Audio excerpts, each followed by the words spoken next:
Imagine this. You're standing in your garage at 3 in the morning, and the air smells like motor oil and old concrete, and there's a body at your feet. Not just anybody. The man who destroyed your marriage. The man your wife chose over you. Your hands are still shaking. There's blood on your knuckles, dark and sticky, and you can hear your own breathing echoing off the walls like it belongs to someone else. The overhead light flickers. Once, twice, and in that stuttering darkness you realize something. This moment, this choice, this rage that felt so righteous 30 minutes ago, is about to define the rest of your life. But here's what you don't know yet, what you won't learn until years later when it's far too late to take it back. The man lying there, the stranger you hated more than anyone on earth, shares your blood. He's not just your wife's lover. He's your brother. And that truth, when it finally comes, won't set you free. It will bury you deeper than any prison cell ever could. But that's only the first twist. Because this story has layers. Secrets inside secrets. Lies wrapped in truth. And by the end, you'll question everything you thought you knew about love, loyalty, and the price of revenge. Before we begin, subscribe, because some stories don't fade, they haunt. His name was Daniel Pierce, and for 34 years he lived the kind of life most people would call unremarkable. He worked as a machinist in a factory just outside Willow Creek, Oregon, a town small enough that everyone knew your name but large enough that you could still disappear if you wanted to. Daniel had the kind of face you'd forget in a crowd. Brown hair, average height, a scar above his left eyebrow from a childhood fall he barely remembered. He wasn't handsome, but he wasn't ugly either. He was steady. Reliable. The kind of man who showed up on time, who kept his lawn trimmed, who waved at neighbors from his driveway on Saturday mornings while washing his truck. He'd been married to Rachel for 9 years. They'd met at a friend's barbecue when they were both in their mid-20s, and the courtship had been simple, almost predictable. She laughed at his jokes. He bought her flowers on Fridays. They got married in a small ceremony at the courthouse, and for a while it felt like enough. They had a 2-bedroom house with blue shutters and a magnolia tree in the front yard that bloomed every spring. No kids yet, but they talked about it sometimes, the way couples do when they're not quite ready but want to keep the dream alive. Daniel worked long shifts, 10 hours a day, sometimes 6 days a week, but he never complained. He came home smelling like metal shavings and sweat, and Rachel would have dinner waiting, and they'd eat in front of the television, her feet tucked under his leg on the couch. It was comfortable. Safe. But comfort, as Daniel would learn, can rot from the inside. You don't notice it at first. It happens slowly, like rust. Like betrayal. It started with small things. Rachel began working late. She'd always been a receptionist at a dental office downtown, and her hours had always been predictable, 9 to 5, Monday through Friday. But suddenly there were meetings. Training sessions. A new computer system that required extra hours. Daniel didn't question it at first. Why would he? She'd been at that job for 6 years. She was good at it. But then came the phone calls. She'd step outside to answer, or she'd take her phone into the bathroom, and when Daniel asked who it was, she'd say it was her sister or her boss or a wrong number. Her voice was always just a little too casual, a little too quick.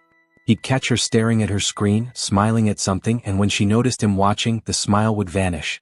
One night in late October, Daniel came home early.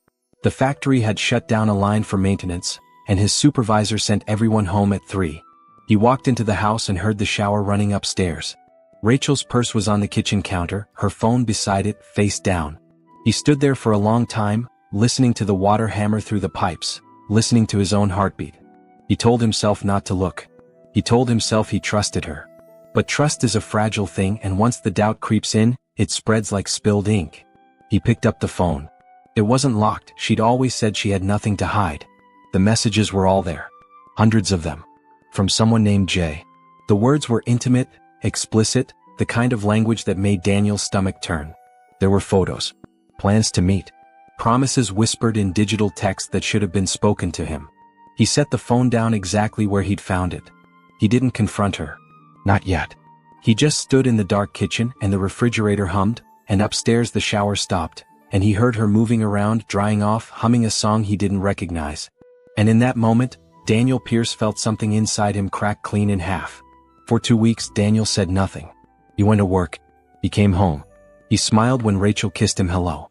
But inside he was gathering information. He started checking her phone every chance he got. He learned that Jay's real name was Jason Ridley. He learned that Jason was a sales rep who traveled through Willow Creek once a month. He learned that they met at a motel off Highway 14, the kind with hourly rates and a flickering neon sign that said vacancy in pink letters. He learned that Rachel had been seeing him for almost 6 months. And he learned, through one careless message, that Jason would be in town the following Friday. The rage that had been simmering inside Daniel for 2 weeks suddenly crystallized into something colder. Something sharper.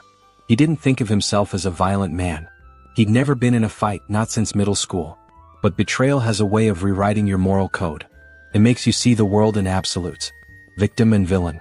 Justice and revenge. On Thursday night, Daniel told Rachel he'd be working a double shift on Friday. She didn't question it. She even looked relieved.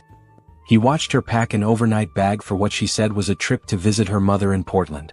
He watched her lie and he said nothing. Friday came. Daniel left for work at his usual time, 6 in the morning, but he didn't go to the factory. He parked 3 blocks away and walked back home. He let himself in through the side door and went straight to the garage. He checked his toolbox. He checked the lock on the side door. He checked the windows, making sure the blinds were drawn. Then he waited. Rachel left the house at noon. Daniel followed her, staying 3 cars back all the way to the motel. He watched her park. He watched her check her reflection in the rearview mirror. He watched her walk into room 17. And then he waited some more. At 2 o'clock, a red sedan pulled into the lot. A man got out. Tall, blonde, wearing a leather jacket and sunglasses like he thought he was in a movie. Jason Ridley. Daniel felt his hands tighten on the steering wheel. He watched Jason knock on the door. He watched Rachel open it. He watched them embrace, and then the door closed, and Daniel sat in his truck for another hour, watching the light in the window, watching the shadows move across the curtains. At 4, Rachel left. She got in her car and drove away, probably headed to her mother's to establish her alibi. Daniel waited until she was gone. Then he got out of his truck. He knocked on the door of room 17. And when Jason opened it, grinning, probably expecting room service or housekeeping, Daniel hit him. What? Art. And then everything blurred. They found Jason Ridley's body 3 days later. A housekeeper had noticed the smell. The police found him in the bathtub, wrapped in a shower curtain, his skull fractured in 2 places. There was no robbery. No sign of forced entry. Just a dead man in a cheap motel room, and a trail of evidence that led straight to Daniel Pierce. Because here's the thing about rage, it makes you sloppy. Daniel thought he'd been careful. He'd worn gloves. He'd used cash for everything. But he'd forgotten about the security camera in the motel parking lot. He'd forgotten about the front desk clerk who saw him walk past. He'd forgotten that his truck had a distinctive dent in the rear bumper, the kind of detail witnesses remember. The police came for him on a Wednesday morning. Rachel was there when they knocked. She stood in the doorway, her face pale, and Daniel could see the exact moment she realized what he'd done. Not because she cared about Jason, but because she cared about herself. The trial lasted 3 weeks. The prosecution painted Daniel as a jealous, unstable man who'd murdered his wife's lover in a fit of rage. The defense argued temporary insanity, crime of passion, the emotional torment of betrayal. But the jury didn't care about Daniel's pain. They saw the evidence. They saw the body. They saw a man who'd crossed a line that can't be uncrossed. Rachel testified against him. She sat on the stand in a gray suit, her hands folded in her lap, and she told the court everything. She told them about the affair. She told them how Daniel had been acting strange in the weeks before Jason's death. She told them he'd threatened her, which was a lie, but the jury believed her. She even cried. Real tears. And when the prosecutor asked if she feared for her life, she looked Daniel in the eye and said yes. She swore on the Bible that the man she'd been married to for 9 years was capable of killing her too. The judge sentenced him to 15 years. No parole. Daniel stood when they read the verdict, and his lawyer touched his arm, but he didn't feel it. He didn't feel anything.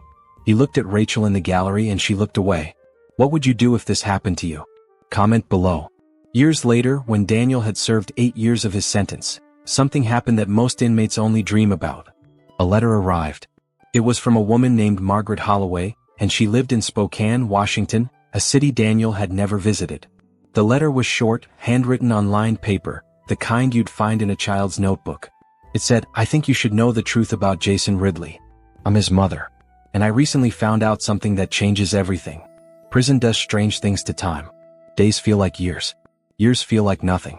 Daniel had stopped counting the days a long time ago.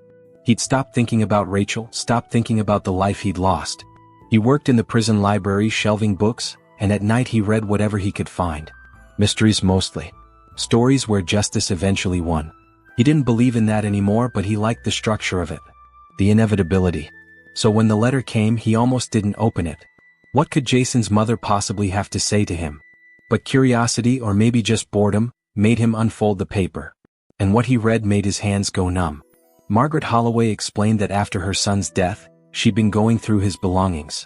She'd found a box of old documents, things Jason had kept from childhood. Birth certificates, school records, and a DNA test. Jason had taken the test a year before he died, part of one of those ancestry kits people send away for, hoping to find distant cousins or trace their heritage back to Europe. But what Jason found wasn't distant cousins. It was a half-brother. Margaret had included a photocopy of the results in her letter. The name listed as Jason's closest relative was Daniel Pierce. Match, 50% shared DNA. Relationship, sibling. Daniel read the letter 3 times. Then he read it again. His father had left when Daniel was 2. He'd never known the man. His mother had remarried when Daniel was 7, and his stepfather had adopted him, given him the Pierce name. Daniel had never looked back. He'd never wondered about the man who'd abandoned him. But now, staring at that piece of paper, the truth assembled itself like a puzzle he hadn't known he was solving. His father had started another family. Somewhere in Washington maybe, or Montana. And Jason had been part of that family. Jason, the man Rachel had fallen in love with, the man Daniel had killed, wasn't just a stranger. He was blood. Daniel requested a meeting with his lawyer. It took 3 weeks to arrange. The lawyer, a tired man in his 50s named Carl Bennett, sat across from Daniel in the visitation room and listened while Daniel explained. At first, Carl didn't believe him. He thought it was desperation, the kind of last-ditch story inmates invent when they're running out of hope. But Daniel showed him the letter. He showed him the DNA results. And Carl's expression changed. Not to sympathy, but to something close to horror. Because here's the legal reality. Discovering that the victim was your brother doesn't change the conviction. It doesn't reduce the sentence. It doesn't prove innocence. It's just a footnote. A tragic detail in an already tragic case. But Carl did something Daniel didn't expect. He contacted Margaret Holloway. And Margaret, who'd been carrying her own grief for 8 years, agreed to visit the prison. The meeting was brief. They sat in a room with white walls and fluorescent lights that buzzed like insects. Margaret was in her 60s, with gray hair pulled back in a bun and eyes that looked like they hadn't stopped crying since the day her son died. She didn't shake Daniel's hand. She just sat down across from him and stared. "You killed my son," she said. Her voice was flat. "Empty." "I know," Daniel said. He didn't know what else to say. "He didn't know about you," Margaret said. "He found the DNA test results a month before he died. He was excited. He wanted to reach out, but he didn't know how. He was planning to contact you." Daniel felt something break inside him. Something that had already been broken but somehow broke again, deeper. "I didn't know," Daniel said. "I didn't know he was my brother. I didn't know he existed." "Does that matter?" Margaret asked. And Daniel didn't have an answer. They sat in silence for a long time. Then Margaret reached into her purse and pulled out a photograph. It was old, faded, from the 80s. It showed a man in his 20s holding a baby. The man had Daniel's eyes. The baby was Jason. "This is your father," Margaret said. "He left us too. Died of a heart attack when Jason was 12. Jason spent his whole life looking for family. And you killed him." She stood up. She didn't say goodbye. She just left the photograph on the table and walked out. Daniel stared at the photo. He stared at the man who'd abandoned him. He stared at the baby who'd grown up to steal his wife. And he realized that fate, or God, or whatever force governed the universe, had a twisted sense of irony. Daniel Pierce served the rest of his sentence in silence. He didn't appeal. He didn't ask for a retrial. He just did his time. Rachel divorced him while he was still inside. She moved to California, remarried, and never contacted him again. She never learned the truth about Jason. Maybe it wouldn't have mattered to her anyway. Margaret Holloway died 4 years after her visit to the prison. Daniel learned about it from a newspaper clipping someone mailed him. No note. Just the obituary. She'd requested to be buried next to her son. When Daniel was finally released 7 years later, he was 51 years old. He moved to a small town in Idaho, somewhere no one knew his name. He worked odd jobs, fixing things, keeping to himself. He never married again. Never spoke about what happened. But late at night, when the world was quiet and the weight of memory became unbearable, he'd think about that garage. He'd think about the moment his hands closed into fists. He'd think about the sound of bone against bone. And he'd think about the photograph Margaret had left behind, the one he'd kept all these years, folded in his wallet like a secret. He'd think about the baby in the picture, and how that baby had grown into a man he'd hated with every fiber of his being. And how that man in another life might have been someone he loved. The universe, Daniel decided, wasn't just cruel. It was precise. It gave you exactly what you thought you wanted, and then it showed you what it cost. Rachel had betrayed him. He'd avenged himself. And in doing so, he'd destroyed the only family he'd never known he had. Was he a monster or a man broken by betrayal? Maybe he was both. Maybe we all are, in the right circumstances. Maybe the line between justice and murder is thinner than we'd like to believe. And maybe some choices once made echo forever, not because they're unforgivable but because they're unforgettable. Because some stories don't fade, they haunt. Like, share and subscribe for more.